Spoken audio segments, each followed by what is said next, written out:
लतापुर गांव में एक गयानाश नाम का व्यापारी रहता था। उसके घर में उसकी पत्नी और उसकी 3 बेटियां संजना, गोरी और गोपी रहती थीं। गयानाश का कोई बेटा नहीं था। इस बात से उसे बहुत दुख होता था।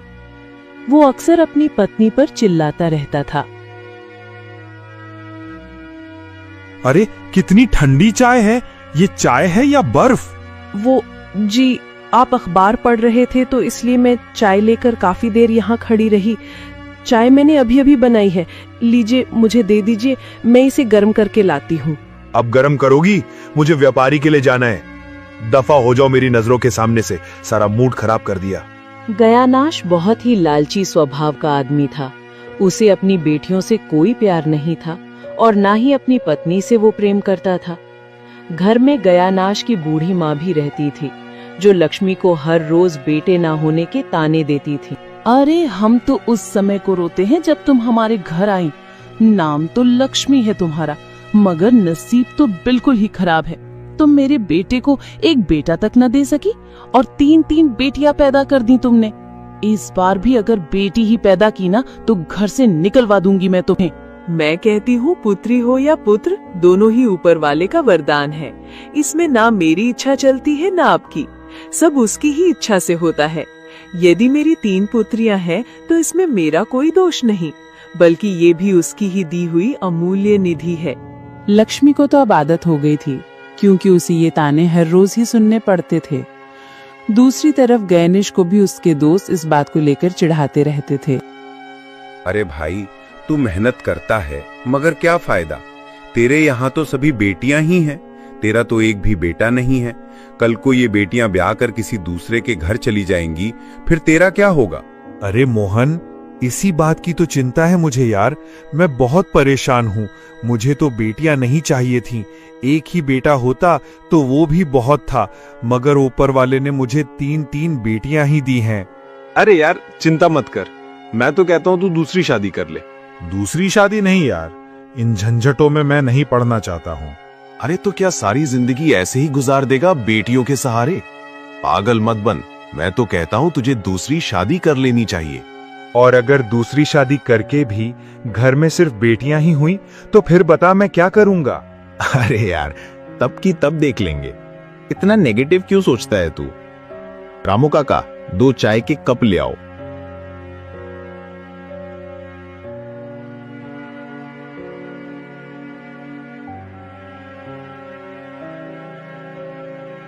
ऐसे ही काफी समय गुजर जाने के बाद इस बार भी व्यापारी की पत्नी मां बनने वाली थी। शिशु के जन्म का समय निकट आने पर जब पत्नी परंपरा के अनुसार मायके जाने लगी तो पति ने कहा, देखो लक्ष्मी, इस बार भी अगर तुम बेटी लेकर आई तो मैं तुम्हें और उसे दोनों को जिंदा जमीन में गाड़ दूंगा। बस बहुत हो गया अब। जी आप क्रोध न करें, पुत्री या पुत्र तो ऊपर वाले का ही दान है। यदि हमारे भाग्य में पुत्र हुआ तो निश्चय ही हमें पुत्र ही प्राप्त होगा। पुत्र ही प्राप्त होना चाहिए, मैं तुम्हें बता रहा हूँ। तुम अपना अंजाम सोच लेना। जी, अब जैसे कह रहे हैं वैसा ही होगा। आपसे बस एक विनती है, मैं जब तक वापस आऊं मेरी इन 3 बेटियों का बहुत ख्याल रखिएगा। वापस अब तुम तभी आना जब इस घर का चिराग लेकर आओगी, समझी? वरना इस घर के दरवाजे तुम्हारे लिए बंद हैं। जली कोटी सुनाकर व्यापारी अपनी पत्नी को लेकर उसके मायके के लिए निकल पड़ा। माँ, तुम जल्दी आना, हम तुम्हारा रास्ता देखेंगे।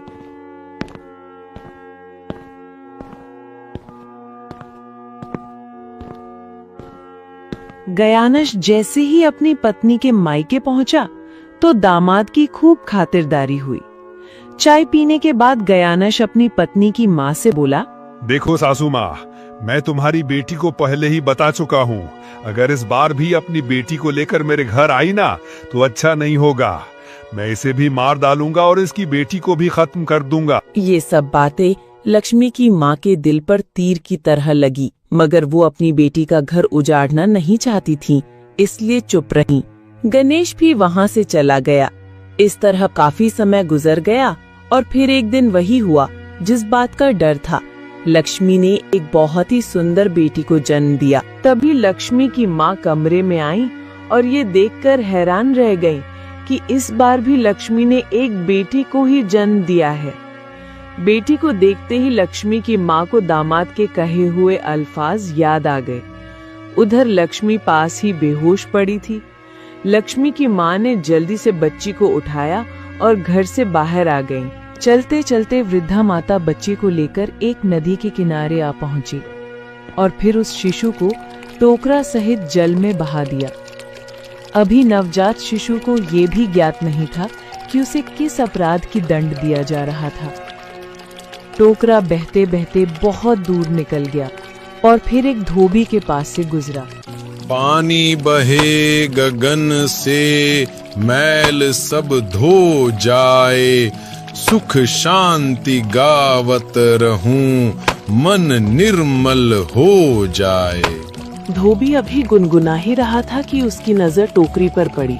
धोबी ने बड़े आश्चर्य से टोकरी को पानी से बाहर निकाला और देखा कि उसमें एक शिशु है। वह बोला, अरे ये तो एक नन्ही कन्या है, परंतु इसे जल में किसने बहाया होगा? कितनी निष्ठुर यह दुनिया है। इस नवजात शिशु का क्या अपराध था जो इसे इस प्रकार नदी में बहा दिया गया? इतना कहकर धोबी ने टोकरा उठाकर अपने सर पर रख दिया और अपने घर को चलने लगा। धोबी अभी अपने घर के पास पहुंचने ही वाला था कि एक विशाल चील आई और बच्ची को धोबी के सर से उठाकर ले गई। चील बच्ची को पीपल के वृक्ष पर बने अपने घोंसले की ओर ले गई। वहां पहुंचकर उसने बच्ची को अपने घोंसले में रख दिया। बच्ची को देखते ही चील की मातृभावना जाग उठी। उसने बच्ची को खाने के बजाय प्यार करना शुरू कर दिया। ये एक अद्भुत दृश्य था। अरे कितनी सुंदर बच्ची है, इसी के मुंह में मैं भी बंध गई हूँ। ऊपर वाले, तूने मुझे अब तक संतान के सुख से वंचित रखा है। आज से मैं इस बच्ची को अपनी पुत्री की तरह पालूंगी। इस प्रकार एक नन्ही बच्ची, जिसे निर्दयी लोग समझकर पानी में फेंक दिया था, एक पक्षी ने उसे मातृत्व का प्यार दिया। चील जंगल से सभी पेड़ों से फल तोड़कर लाती और नन्ही बच्ची को खिलाती। चील की बेटी धीरे धीरे बड़ी होने लगी। जब किसी के घर में लोग अच्छे कपड़े धोकर धूप में सुखाने के लिए बाहर डालते तो चील उन्हें उठा लाती और बेटी को पहना देती। इस तरह समय गुजरता गया। अब चील की बेटी बड़ी हो गई थी। चील अपनी बेटी से बहुत प्यार करती थी। इसी तरह एक दिन राजा की बेटी नदी में नहाने गई और अपने गहने उतारकर नदी के बाहर रख दिए। चील ने मौका देखते ही वे सब उठा लिए और अपनी बेटी को पहनने के लिए दे दिए। मैं तुम्हारे लिए कंघी, सुरमा, आईना, खुशबूदार तेल का डिब्बा और दूसरी लड़कियों का सामान लाई हूँ बेटी। जो भी मुझे मिला वो मैं अपनी बेटी के लिए ले आई हूँ। माँ, मैं कितनी धन्य हूँ। आप मेरी माँ हैं, जिन्होंने आज तक मुझे राजकुमारी की तरह पाला है। अब तो तू बड़ी हो गई है, मैं तुझे छोड़कर रोज दूर निकल जाती हूँ। मुझे हर समय डर लगा रहता है कि यदि तुझे कोई मुश्किल या भय हो तो ये गीत गाना, मैं तुरंत तेरे पास आ जाऊंगी। पीपल के पत्ते हिले रे डोले रे, मेरी प्यारी चील मैया आगे आ जाए रे। डर लगे तो मैं गाऊं तेरा नाम, मैया दौड़ के आए संभाले सारा काम। चील की बेटी बहुत खूबसूरत थी, इसीलिए चील को ये चिंता लगने लगी कि कहीं मेरी बेटी पर किसी की नजर न पड़ जाए। इस तरह कुछ दिन गुजर गए और फिर एक दिन चील अपने घोंसले में नहीं थी। उसकी बेटी उसका इंतजार कर रही थी कि तभी वहां से एक राजकुमार गुजरा।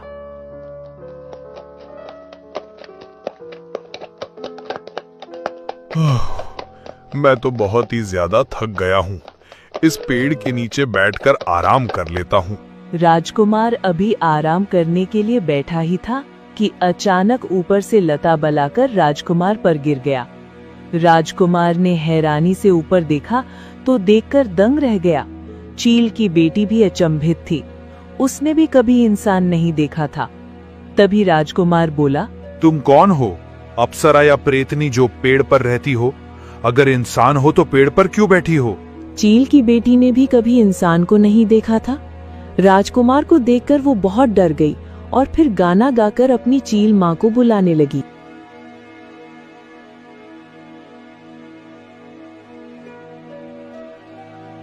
ऐसे ही जब चीड़ की माँ आई और वहाँ एक अजनबी को देखा तो फौरन बोली, कौन हो तुम और यहाँ मेरे घोंसले के पास क्या कर रहे हो?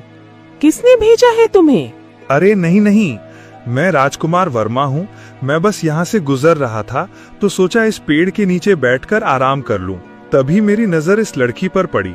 चीड़ माँ ने उसे देखकर सोचा, अगर इसका विवाह मेरी बेटी से हो जाए तो मुझे कोई फिक्र न रहेगी। चीड़ ने राजकुमार को सारी बात बता दी। तभी राजकुमार बहुत ही खुश होकर बोला, चीड़ माँ, आपकी बेटी तो बहुत ही सुंदर है। मैं अमीर आदमी हूँ मगर मेरी 7 पत्नियाँ पहले से हैं। अगर तुम्हें आपत्ति न हो तो मैं तुम्हारी बेटी से विवाह करने को तैयार हूँ। चीड़ माँ तो जैसे बस यही सुनना चाहती थी। वो खुशी से बोली, ठीक है, मुझे अपनी बेटी के लिए ये रिश्ता मंजूर है, मगर मेरी बेटी को कभी कोई तकलीफ नहीं होनी चाहिए। मैं तुम पर यकीन करके अपनी बेटी ब्याह रही हूँ। मेरी बेटी को हमेशा खुश रखना। चीड़ माँ ने सोचकर बेटे का हाथ राजकुमार के हाथ में दे दिया। माँ से बिछड़ते समय बेटी बहुत रोई। माँ ने कहा, जब भी जरूरत हो गाना गाकर मुझे बुलाना। इस तरह राजकुमार चीड़ की बेटी को लेकर महल की तरफ रवाना हुआ। राजकुमार चीड़ की बेटी को लेकर महल पहुंचा और चीड़ की बेटी को रानी की तरह सजाया गया। फिर राजकुमार ने अपने ही महल में चीड़ की बेटी से शादी कर ली। राजा चील की बेटी से बहुत प्यार करता था, जिसकी वजह से उसकी सारी रानियां उसे बहुत जलती थी। हमारे होते हुए राजकुमार वर्मा इस लड़की को महल में लेकर आया है और हम सबसे ज्यादा प्यार वो इसी लड़की से ही करता है। हमें इसे इस महल से निकलवाना होगा। मेरी बात ध्यान से सुनो। सातों सौते चील की बेटी को लेकर रसोई में गईं और उसे खाना बनाने को कहा। ये सुनकर चील की बेटी बहुत घबरा गई। तुम कहाँ हो? मुझे जन्म देने वालों ने तो पानी में बहा दिया था। तुमने ही पाल पोस कर बड़ा किया है और फिर अब ये मुश्किल घड़ी आ गई है मुझ पर। ओ चील माँ, तुम कहाँ हो? तभी चील उड़ते हुए आई और अपनी बेटी से बोली, क्या हुआ मेरी बच्ची, तुम रो क्यों रही हो? माँ, मेरी 7 सौतों ने मुझे खाना बनाने को कहा है, लेकिन मैंने तो कभी नहीं बनाया और ना ही कभी किसी को बनाते हुए देखा है। अब मैं क्या करूँ? वो मुझे मेरे पति की नजर में गिराना चाहती हैं। अरे मेरी बच्ची, तुम क्यों परेशान होती हो?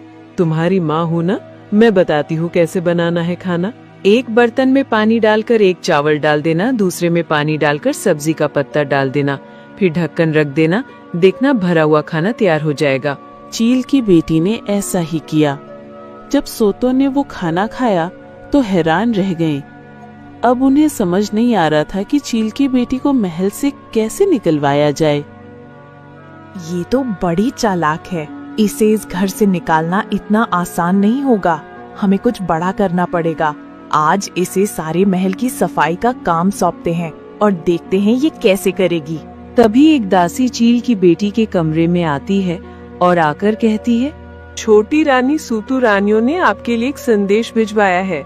आज आपको पूरे महल की सफाई करनी है। क्या सफाई? अच्छा ठीक है, मैं कर दूंगी। तुम जाओ यहाँ से। दासी जब वहाँ से चली गई तो छोटी रानी से गलती हो गई। दासी के जाते ही छोटी रानी ने अपनी चील माँ को गाना गाकर बुलाना शुरू किया। तभी चील माँ भी आ गई, मगर बड़ी 7 रानियां इसको छुप कर देख रही थीं।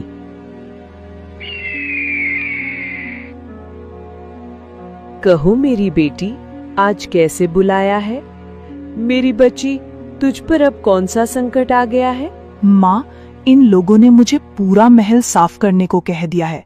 माँ, पूरा महल साफ करने में तो मुझे कई साल लग जाएंगे। अरे मेरी पगली बेटी, मैं हूँ ना। तुम झाड़ू बस एक आंगन से दूसरे आंगन तक ले जाना, सारा महल साफ हो जाएगा। और हाँ, आज ये गलती तो कर दी है, मगर अब से नहीं। मुझे अब कभी महल में मत बुलाना मेरी बेटी। किसी ने देख लिया तो अनर्थ हो जाएगा। हाँ माँ, आप ज्यों देखभाल कर जाना। मैं अब से आपको महल के बाहर ही बुलाऊंगी, महल के अंदर कभी नहीं। 7 रानियां चीड़ का बाहर इंतजार कर रही थी। जैसे ही चीड़ बाहर आई, औरों ने उस पर जोरदार डंडा मारा, जिससे चीड़ हवा में ही मर गई और जमीन पर गिर पड़ी। चीड़ को मारकर उनमें से एक रानी बोली, अब हमारा काम आसान हो गया है। कल राजकुमार किसी काम के सिलसिले में शहर जा रहे हैं। कल हम व्यापारी को बुलाएंगे और फिर छोटी रानी को बेच देंगे। इस तरह सांप भी मर जाएगा और लाठी भी नहीं टूटेगी। अब चील की बेटी को बचाने वाला कोई भी नहीं था, इसलिए अब सातों रानियों का काम बहुत आसान हो चुका था। अगले सुबह राजा महल से चला गया। रानियों ने अपने प्लान के अनुसार व्यापारी को महल में बुलाया और फिर, देखो तुम व्यापारी हो, इसलिए तुमसे साफ साफ सौदे की बात कर रहे हैं। महल में इस समय न मंत्री हैं और न ही राजा, दोनों महल से बाहर गए हैं। हमने तुम्हें एक विशेष काम के लिए बुलाया है। हम छोटी रानी को बेचना चाहते हैं। तुम उसे ले जाओ और बदले में हम तुमसे इस राज को राज रखने की कसम लेना चाहते हैं। अरे रानी जी, हमने आज तक आपकी कोई बात टाली है क्या? आपका हुक्म सराखों पर है रानी जी। बस ये बता दीजिए कि मैं उसे महल से बाहर कैसे ले जाऊंगा? अगर किसी की नजर पड़ गई तो आपके लिए मुश्किल हो जाएगी। अरे नहीं नहीं, इसका बंदोबस्त हमने कर रखा है। हम उसे बेहोश करके एक पोटली में डाल देंगे। तुम वो पोटली उठाकर आराम से महल से बाहर ले जाना। मैं सारा बंदोबस्त करवा दूंगी। बस ध्यान रहे, ये राज राज ही रहना चाहिए। अरे नहीं नहीं रानी जी, आप बेफिक्र रहें। जब आप महल की रानी को मुझे सौंप रही हैं, तो मैं भला आपका राज राज क्यों नहीं रखूंगा? आप निश्चिंत होकर पोटली मेरे हवाले कर दें। फिर मक्कार रानियों ने छोटी रानी को पोटली में डालकर सौदागर के हवाले कर दिया और सौदागर वो पोटली लेकर अपने घर को रवाना हो गया। इस तरह वह सौदागर छोटी रानी को लेकर अपने घर पहुंचा। तभी रानी को होश आ गया और रानी ने उठते ही पूछा, कौन हो तुम और मुझे यहाँ क्यों लाए हो? मैं तो महल में थी, फिर यहाँ कैसे आ गई? बताओ कौन हो तुम? तुम अब यहाँ से कहीं नहीं जा सकती, इसलिए तुम्हें बता ही देता हूँ। मैंने तुम्हें खरीदा है। राजा की 7 रानियों ने तुम्हें मुझे बेच दिया है, इसलिए अपना मुंह बंद करो और मेरी सेवा करोगी तुम। तभी रानी रो रो कर अपनी चील माँ को बुलाने लगी। चील माँ, तुम कहाँ हो? आज मैं बहुत बड़ी मुश्किल में फंस गई हूँ। तुम कहाँ हो? क्यों नहीं आ रही हो माँ? तुम ठीक हो ना माँ? अब तुम्हारी माँ तुम्हें बचाने कभी नहीं आएगी, क्योंकि वो अब रही ही नहीं। तुम्हारी 7 सौतनों ने उसे तभी मार डाला था जब वो तुमसे मिलने महल आई थी पगली। नहीं नहीं, ये सच नहीं हो सकता। मेरी माँ को क्यों मारा उन लोगों ने? माँ, तुम मुझे छोड़कर चली गई हो। अब इस दुनिया में मेरा कोई नहीं है माँ। मैं हूं ना तुम्हारा। चलो, मुझे एक मुफ्त की दासी की जरूरत थी। आज से तुम मेरे घर के सारे काम करोगी, और हाँ, अब से तुम दूसरों के घर के भी काम करोगी और उनकी मजदूरी मैं लूंगा, समझी? मरते क्या न करते। रानी ने इस मुश्किल वक्त में सौदागर के घर के सारे काम किए, यहाँ तक कि वो लोगों के घर के काम भी करने लगी। और फिर एक दिन, माँ, मैं बहुत थक गई हूँ। तुमने मुझे राजकुमार को सौंप दिया था, मगर वो मेरी हिफाजत नहीं कर सके। माँ, तुम्हारी सेवा मेरा कोई नहीं है। तुम वापस आ जाओ माँ। इतना कहकर रानी गाना गाकर अपनी माँ को बुलाने लगी। तभी राजा सामान लेकर वहां से गुजर रहा था। उसके कानों में रानी की आवाज पड़ी तो उसका जहाज वहीं पर रुक गया। घर में कोई है? जरा बाहर आए। मैं राजकुमार विक्रम हूँ, कृपया बाहर आइए। राजकुमार की आवाज सुनकर रानी दौड़ते हुए बाहर आती है और आकर राजकुमार से कहती है, राजकुमार, आप आ गए। राजकुमार, मेरे साथ बहुत जुल्म हुआ है राजकुमार। रानी, मैं आपको महल में छोड़ कर आया था। आप यहाँ क्या कर रही हैं? तभी रानी राजकुमार को सारी बातें बताती है। राजकुमार गुस्से से पागल हो जाता है। वो रानी को एक बक्से में डालकर महल की ओर निकलता है।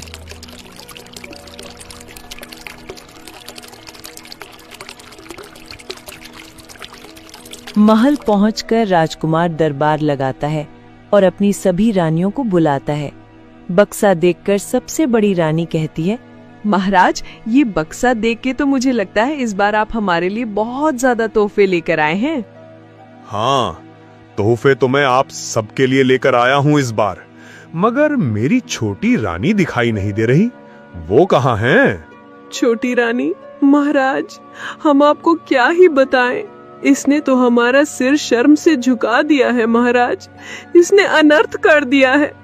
वो आपके जाने के बाद एक सुदागर के साथ महल से भाग गई है। क्या आप होश में तो है रानी? ये क्या कह रही हैं आप? ऐसा कैसे हो सकता है? महाराज, ऐसा ही हुआ है। हम तो बहुत भरोसा करती थी उस पर, मगर आपके पीठ पीछे उसी ने ये नीच काम किया है। हमें तो मुंह दिखाने के काबिल में नहीं छोड़ा उसने। ठीक है, यदि वह इस महल से चली गई है और आप सच कह रही हैं, तो हम उसका नाम लेना भी पसंद नहीं करेंगे। आप लोग बक्सा खोलकर अपने उपहार ले जाइए। जैसे ही बड़ी रानी बक्सा खोलने गई तो देखकर हैरान रह गई। बक्से के अंदर से छोटी रानी निकली। महाराज, हमें क्षमा कर दीजिए, हमसे गलती हो गई है। गलती नहीं, गुनाह। एक औरत पर लांछन लगाने की सजा आप जानती हैं क्या बड़ी रानी? आप सबको मृत्यु दंड दिया जाएगा और ये मेरा अंतिम फैसला है। सिपाहियों, इन्हें यहां से ले जाओ और जल्लाद से कहो कि महाराज ने इन्हें फांसी का हुक्म सुनाया है। महाराज, हमें माफ कर दीजिए महाराज। महाराज, हमें ऐसी सजा मत दीजिए महाराज। रानी, दुष्ट और मक्कारों की यही सजा है। हम चाहकर भी आप सातों को माफ नहीं कर सकते। इस तरह उन सातों को फांसी दे दी गई। राजकुमार परेशान छत पर खड़ा था कि तभी छोटी रानी आई और आकर बोली, मैं जानती हूँ राजकुमार, आप अपने अपनों के जाने से परेशान हैं, मगर अगर जिन अपनों में अपनापन ना हो तो वो कैसे अपने हो सकते हैं? जो आपकी पीठ पीछे आपको दुख और तकलीफ देने के बहाने ढूंढते रहें, वो कैसे अपने हो सकते हैं? हाँ रानी, बात तो आप बिल्कुल सही कह रही हैं। रिश्तों में सबसे बड़ी चीज भरोसा होता है। वो टूट जाए तो फिर क्या ही बचता है। आप फिक्र मत करें, अब सब ठीक ही होगा। सारे अन्याय और षड्यंत्र से मुक्त होकर चैन और शांति से अपने महल में रहने लगे। उनके जीवन में फिर से उजाला लौट आया।